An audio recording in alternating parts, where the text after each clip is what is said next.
لعنتی هغه کارونه چې رسول الله صلی الله علیه وسلم په مبارک زبان باندې پای باندې لعنت ویل شوی هغه ذکر کېدل او ما خما عرض کړو چې صرف دا مقصد نه ده چې مونږه دا یو خبره یو ذکر کو مقصد دا ده چې الله رب العالمین توفیق وغواړو چې دینه مونږ الله وساتي ځکه هغه د رحمت زبان هغه زبان چې داګه نه د حق او د خیر الفاظ راوځي او بیا په کس باندې رسول الله صلی الله علیه وسلم لعنت وی دا ډیره خطرناکه معاملې ده دا ډیره زیاته لویه بدبختی وي چې نبی صلی الله علیه وسلم په یو عمل باندې لعنت وی لعنت نه مراد الله د رحمت نه لري واله نو داغه نه بعض اسباب مخکې جمعه کې بیان وو یو د هغه سبب نه هغه کارونه نه چې رسول الله صلی الله علیه وسلم په لعنت ویل هغه ورونو یو بد عمل یو خسیس او سپک عمل چې هغه ته غلا کول ویل شي د چا مال پټول د چا مال تختول چا نه غلا کول دا لعنتی عمل لا غل چې دا یو ملعون شخص دا په دا باندې لعنت ویل شوی ده رسول الله صلی الله علیه وسلم بخاری و مسلم وغیرہ محدثین دا حدیث ذکر کړ رسول الله صلی الله علیه وسلم فرمایي لعن الله سارقا الله دې په غل باندې لعنت وکړي دې الله لعنت دی وی دې الله دې رحمت لري واره دې چا دې پاره السارق غل باندې دې الله لعنت دی دا دې الله دې رحمت نه ډیر لري یسرق البیضه رسول الله فرمایي ګورا د چرګ انډا دا پټوي تقطع يده لاس به باندې پرېږدي شي او نبی صلی الله علیه وسلم فرمایي یسرق الحبل د چانه پړی رسۍ هغه پټوي فتقطع يده دغه لاس ته باندې پرېنو غل د باندې د الله لعنت ته ګوره انډا پټکی او لاس به باندې پرېږدي شي ته ګوره د چا پړی رسۍ هغه پټکی به باندې لاس پرېږدي شي دې کې ورونو دا یو وضاحت دا یاد ساتو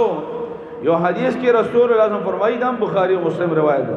چې رسول الله صلی الله علیه وسلم فرمایي لا تقطع يد سارق دې غل لاس به نشي پرې کولای الا فی ربع دینار مگر د دینار په څلورمه حصے برابر شي یو شی یغه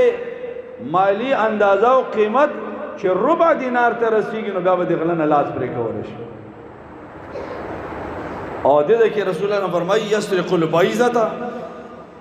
د غلبانه د الله لعنت کی د چرګ انډا او ها پټوي پاغه باندې لاس پرېش یا د چار سې پټوي نو دې کې ما دا خو انډا دا خو د ربع دینار ته نه رسیږي ګوره یو دام یادو ساتو یو د مونږ دا کویتی دینار دا دینار نه حدیث شرعي دینار بدل د شرعي دینار اندازہ چې ما ولګوله په دې نن وخت کې تقریبا 98000 روپۍ دا یو دینار نو ربع دینار تقریبا 24000 برازي ده چې د دې مالیت برابر وي نو بیا به د غل نه پلاغ غوسور شي غوسو ته نه غوسو وره خلیفہ یو وخت هغه به د لاس پرې کوي ځکه زو تک حدود قائم کو نو بیا نور لنجي جوړ شي دا چې یو خلیفہ وي اسلامی حکومت وي نو د دې برابر په چا باندې ثبوت شنو دا نو رسول الله هم دا فرمایي دې وجه دا ده محدثین دې یو توجیه دا بیان کړی دا چې رسول الله هم فرمایي یسرق السارق لعن الله السارق یسرق البیضه انډ پټوي مقصد څه ده انسان چې د غلې ابتدا کیږي نو دغه د چرګ نه او د انډ نه وږي د چانا معمولی سے چرګه پټه کړي او چانا انډه پټه کړي دا غټ غټ غلچی دي د دوی ابتدا چې ګوري نو کور کې به چانا یو معمولی چیز پټ کی بیا به بل غټ چیز لګي نو دا غل دغه سے پته راکې چیزي تر دې چې غټ انټرنیشنل غلط نه جوړ شي او بیا داسې یو وخت هم راشي چې اسلامی خلافت وی حکومت وی د گیر کی او دنه به باندې لاس پړي نو د دې ابتدا د څه نه وشوه یسرق البیضة د چا نه انډه د هغې نه د ده ابتدا وشو خدا داسې غټېږي دې وجه نه خپل اولاد په هغې باندې نظر کول پکاره چې دا معمولي غلا کوي دا به سبا دې نه غټه غلا وکړي بیا به د هغې نه غټ لګوي د مونږ په علم کې هم دا ده چې معمولي څیزونه به یو کس پټول هغه بیا داسې و چې بیا به مخکې بیا به انسانان را تختولو ګاډي به را تختولو او د هغې نه بیا ډېر غټ غل جوړ شو ابتدا د معمولي څیز نه د هغې نه ابتدا وه نو رسول الله صلی دغه ته اشاره کړه چې دې غل باندې د الله لعنت وکړي یسرق البیضة چا نه انډه پټه کړي یسرق الحبل د چا نه پړی او رسۍ پټ کړي فتقطع یده لاس نو دا غلا دا یو لعنتي کار ده او دا رسول الله صلی الله علیه وسلم چې په چا باندې ثابته شوه نو په هغې کې به بیا سختي بیا کوله چې ربع دینار ته بدل لاس به یې پرې کوه حدیث د بخاري او مسلم کې دی د بنو مخزوم قبیلې یو زنانه وه هغې غلا وکړه په هغې باندې غلا ثابته شو رسول الله صلی الله علیه وسلم عدالت ته به چې څوک پیش شو او په هغه باندې بیا به حد په باندې جاري کېدل بیا په هغې کې د الله چې کومه سزا ده هغې د په هغې کې به بیا معافي نه کېدله یو دا وي چې قصاص وي او کوم چې د چا مړی ده هغوی د طرف نه پکې د دیت یا د معافۍ هغه وي جدا خبره نو دې زنانه د بنو مخزوم قبیلې هغو باندې په دې زنانه باندې ثبوت وشو چې دې غلا کړی اوس قبیلې والا ټول چېرې دا خو ټول خاندان او قبیله پسې شرمېږو چې د مونږ ښځه وي د هغې نه لاس پرې کولی شي دا خو د ټول قبیلې دپاره شرم دی نو د هغوی خپل منځ کې ډېر فکر من قریشو صلاح وکړه یاره دې بارې کې به څوک رسول الله صلی الله علیه وسلم ته سفارش نو ټولو په دې باندې اتفاق وکړه چې اسامه رضی الله عنه دا حب رسول الله صلی الله علیه وسلم دا د رسول الله صلی الله علیه وسلم ته ډېر زیات محبوب ده ځکه د پلار زید چې رضی الله عنه هغه رسول الله صلی الله علیه وسلم خپل بچی نیولی و متبنا و د نبی صلی قرآن کې د هغه ذکر چې ده نو دا د هغه بچی ده د اسامه رضی الله عنه دا به رسول الله صلی الله علیه وسلم ته وړاندې کو دی به سفارش وکړي رسول الله صلی الله علیه وسلم به د حد معاف کړي دا زنانه وبچي مونږ ټوله قبیله به د شرم نه بچ د مونږه بې عزتي به د قبیلې ونه شي اسامه رضی الله سره خبره وکړه هغه راغلی نبي صلی الله علیه وسلم یا رسول الله صلی الله علیه وسلم سفارش یې وکړله دا زنانه ده د بنو مخزوم قبیله یا رسول الله صلی الله علیه وسلم په دې نه د الله څخه پرېږده رسول الله صلی الله علیه وسلم په دې باندې د خفګان اظهار وکړه اسامه رضی الله ته وفرمایل اتشفع فی حد من حدود الله اسامه ته د الله د حدودو الله یو کار د پاره سزا مقرر کړی دا پاغي کې ته ماته سفارش کوي د الله حدود په ما باندې بدلول غواړي معاف کول غواړي چې کله یو زنانه د پاغي باندې دلیل سره ثبوت سره غلا ثابت شو پاغي باندې کې ته ماته سفارش ورونو نن چې څومره کار خراب ده نظام خراب ده د هغې لویه وجه دا ده چې هغې کې کله یو مخوریز انسان یو نامې والا سړی هغه ګناه وکړي هېڅ هغه ته نشته ده او یو سړی چې ده هغه معمولي غریب او فقیر ده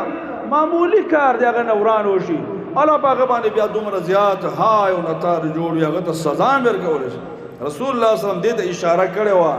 نظام په دې باندې خرابېږي ته فرمایل انما اهلك الذين كانوا قبلهم دا مخکینی خلق په بنی اسرائیلو د هلاکت یو وجه دا و بنی اسرائیلو کې ډېر وجه راجموي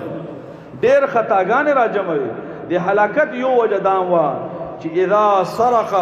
فيهم الشريف یو مخورز یو د نامې والا سړی هغې کې به هغوی غلا به وکړله نو ترکو هغه پرېښوده چې خیره مړه دا خو ډېر مخوري سړی ده دا خو د نامې جامې سړی ده دا به یې پرېښوده چې خیره په ده باندې حد مه قایموه لاس دې مه پرېږده او نبی صلی فرمایي اذا سرق فیهم الضعیف چې یو کمزوري یو غریب هغوی به په دې کې غلا وکړله نو اقاموا علیه الحد یره جی شریعت په باندې قائمو حد په باندې کوو هغه نه به لاس پرې رسول الله فرمایي د دې وجه نه د نظام خراب شول هغه د هلاکت یو وجه دا وا او رسول الله صلی الله فرمایي وایم الله فالله مې د قسم لو ان فاطمه بنت محمد کچیر د فاطمه د محمد صلی الله علیه وسلم لور سرقت دیم غلا کو کړلا غلا په ثابت شو غلاګر ثابت شو لقطعت يدها دې لاس هم پرې کوم دا خو بنو مخزومه غیر فاطمه چې هغه د رسول الله صلی الله علیه وسلم لور ده د الله د نبی د انبیاء سردار دغه لور ده د جنتی خلو سردار ده قسم په الله قدم غلا وکي لقطعت يدها دې لاس هم زپرې کوم نن ورونو نظام دغه نه خرابه چې چوم نامه جامع او مالدار هغه د پاره اس او مون غریب د پاره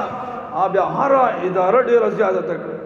نبی صلی الله فرمایي دا وجه بن اسرائیل هلاک شو نو داخله دې مخ کې نه زوړ هدم دغه سه و نو نبی صلی الله علیه وسلم فرمایل چې نه دې کې مافیق کا گنجائش نشته نو خلا یو لعنتی عمل لا نبی صلی الله علیه وسلم په دی باندې لعنت ویل یو د هغه اسبابونه چې رسول الله صلی الله علیه وسلم لعنت ویل یو ژوندۍ سید آغا څوک ځان ته کیږي یا وټړي او پاغه باندې هغه نه خولي پاغه باندې گزار کوي دا لعنتی عمل لورونو عبد الله ابن عمر رضی الله متعلق لګلې چې په یو ځای کې خلک را جمع چرګ ځان ته تړلې و نو چې کله عبد الله ابن عمر رضی الله پاغه باندې په غشو گزارونه کول عبد الله ابن عمر رضی الله چې خلکو ولیدل نو فورا خواره واره شو عبد الله ابن عمر رضی الله فرمایل هغه چرخ هغه شان دي پروت وای فرمایل من فعل هذا دا کار چا کړی دا او بیا خپل فرمایل ان رسول الله صلی الله علیه وسلم لعن من فعل هذا چا چې دا سه کار وکړ چې ژوندۍ شان ځان ته نخ جوړوي ګوره خلک د خپل نشانه صحیح کوي هغه د پاره کانې کیدی یو لرګي کیدی او بل شي کیدی دا جایز عمل نه دا ښه عملم ده نشانه سیده کول گزار کول دا بد عمل نه ده خو چې کله شتي ژوندۍ ده او هغه ته ځان ته نښه جوړوي رسول الله صلی الله علیه وسلم په دې باندې لعنت ویلی ده دا لعنتي عمل ده چې یو سایه والا شی هغه څوک ځان ته نښه جوړوي ورونو یو د بد هغه اعمال نه چې رسول الله صلی الله علیه وسلم په هغې لعنت ویلی ده د سود خوراک ده سودګر ته د الله د طرف نه د الله د رسول صلی الله علیه وسلم د طرف نه د اعلان جنگ هم ده الله قرآن کې دا فرمایي چې فاذنوا بحرب من الله ورسوله سودګر ته د الله د طرف نه اعلان جنگ ده او د الله د رسول د طرف نه اعلان جنگ ده نور ډېر قباحات حدیثو کې ذکر خو یو دام دا چې لعنت هم په معنی ویل ده القما رحمه الله دا د عبد الله ابن مسعود رضی الله عنه شاګرد هغه فرمایي چې ما ته عبد الله ابن مسعود رضی الله فرمایل چې رسول الله صلی الله علیه وسلم لعن رسول الله صلی الله علیه وسلم آکل الربا وموکله نبی صلی الله علیه وسلم چې څوک سود خوري یا پچا باندې خوروي په دې ټولو باندې نبی صلی الله علیه وسلم لعنت ویلی نو دا صحابي تابعي القما رحمه الله شاګرد د عبد الله بن مسعود رضی الله فرمایل وکاتبه وشاهديه تپوس وکړه خپل استاد د الله د رسول صحابي رضی الله عنه چې اے عبد الله بن مسعود نبی صلی الله علیه وسلم په لیکون کې لعنت ویلی ده او په گواهانو باندې لعنت ویلی عبد الله بن مسعود رضی الله فرمایل انما نحدث بما سمعنا القمام ځان نه خبر نه کو مونږ چې څو اورېدلې دي هغه خبره تا ته بیانو ما د رسول الله صلی الله علیه وسلم دومره اورېدلې دي چې لعن الله آکل الربا وموکله څوک چې سود خوري په چا باندې خوروي په دې باندې لعنت ده د کاتب لیکون کې او د گواهانو متعلق مونږ نه اورېدل مونږ نه بیانو دې ته صحابه او عدل ویل شي د هغوی ثقاحت د هغوی اعتماد ورته ویل شي چې صحابه او څومره خبره د رسول الله صلی الله علیه وسلم اورېدلې ده زیاتی به پسې نه کوله او القمار رحمه الله دا خبره ویلې کوله اصل کې دا حدیث تا رسول الله صلی الله علیه وسلم بل حدیث د جابر رضی الله شتا چې رسول الله صلی الله علیه وسلم فرمایي لعن الله آکل الربا وموکله وكاتبه وشاهديه وهم سواء. نبی بل حدیث کی دی خو عبداللہ بن مسعود اللہ تعالیٰ نو معلوم. حالات جابر رضی اللہ روایت کی نبی فرمائی اللہ لعنت پچا بنے پر سود خورون کی و بل چا بانے خورون کی اور دارن دا کوم شي لیکون کئی دا منشی دا اکاؤنٹنٹ دا دبانم دے اللہ لعنت دا و شاہدیہ چھ چوک گواہان دی پر سود کی سودی معاملے کی دوبانم دے اللہ لعنت دا. اور نبی ہم سفر فرمائی وهم سواء دا ټول سره برابر دی گناہ دے ټول یو دا. اب ډیر زیات ځان ته پیسې وګړي لیکون کې بچو یو معمولی تنخواه وي او هغه د خوراغه غټ سودګر سره برابرۍ به باندې گواهان بچوي یا بس معمولی فائدہ یا څه بل څه غرض وي خو لیکن په د باندې بلانت دومروي گناه به دومروي لکه څومره غټ سودګر چې چاته ډیر کروڑونه او اربونه زی دا هغه عمره گناه به د تم ملاويږي. نبی صلی الله علیه وسلم فرمایي وهم سواء. خو ته ګوره عبداللہ ابن مسعود رضی الله عنه دا نه بیانوي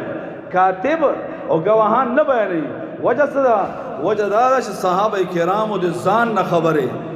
د خپل عقل نه خبرې صحابه کرامو دا به نه کوي. دې وجه نه عبدالله ابن مسعود رضی الله عنه عبدالله ابن مسعود القمار رحمه الله ته فرمایل انما نحدث بما سمعنا. القما مون دومره خبره بیانو چې موږ کوم اورېدلې دومره لوی عدل له صحابه کرامو دا دومره لوی ایمانداری د صحابه کرامو دا چې ځان نه خبره به نه ملاولې اکه خبره وای کوله کومه به رسول الله صلی الله علیه وسلم نه اورېدلې دا. ځکه موږ په فخر سره ویل شو الحمدلله چې موږ صحابه داسې مشران دي چې هغوی د ځان نه خبرې د ځان نه فتوی د ځان نه بیانات هغه موږ ته امت ته نه دي کړي بعنه هغه دین بیان کړی دا کوم چې محمد رسول الله صلی الله علیه وسلم نه اورېدلی دا. او دې نه علاوه